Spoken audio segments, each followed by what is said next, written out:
جب جنگ بدر ہوئی تھی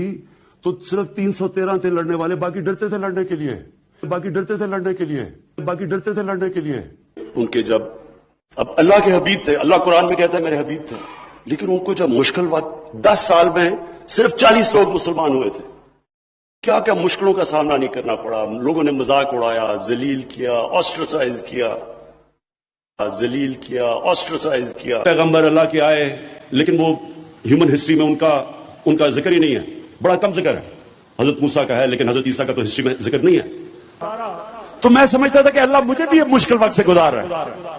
میری تیاری کروا رہا ہے، جس طرح اس نے نبی کی تیاری کروائی، میری تیاری کروا رہا ہے جس طرح اس نے نبی کی تیاری کروائی۔ ایک میرا کوئی ایمان نہیں تھا اللہ میں، میرا کوئی ایمان نہیں تھا اللہ میں، میرا کوئی ایمان نہیں تھا اللہ میں۔ میں جس طرح مسلمان ہوتے ہیں، جمعے کی نماز پڑھ لی تو کبھی صبح کی نماز، کوئی روزہ رکھ لیا تو پاکستان میں نہیں تو نہیں رکھا، میرا ایمان نہیں تھا اللہ میں، میرا ایمان نہیں تھا اللہ میں، میرا ایمان نہیں تھا اللہ میں۔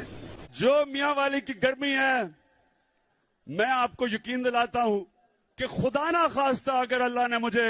دوزخ میں بھیج دیا مجھے گرمی نہیں لگے گی، دوزخ میں بھیج دیا مجھے گرمی نہیں لگے گی۔ والد صاحب جمعے کی نماز پڑھنے پہ لے جایا کرتے تھے زبردستی،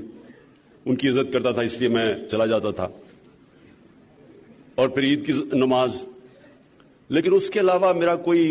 ایمان نہیں تھا۔ دو چیزیں پہلے آئی تھی، 622 میں نبی صلی اللہ علیہ وسلم ہجرت کر کے مدینہ گئے، اور پہلے 5 سال بڑی مشکل سے امت مشکلوں کا سامنا کرنا پڑا، سروائیو کیا، کوئی خوشحالی نہیں تھی۔ نبوت حضرت محمد رسول اللہ صلی اللہ علیہ وسلم بحیثیت خاتم النبیین، بحیثیت خاتم النبی، نبی الین، روز قیامت، روز قیامت، اور قرآن پاک و سنت کی اور قرآن پاک اور سنت کی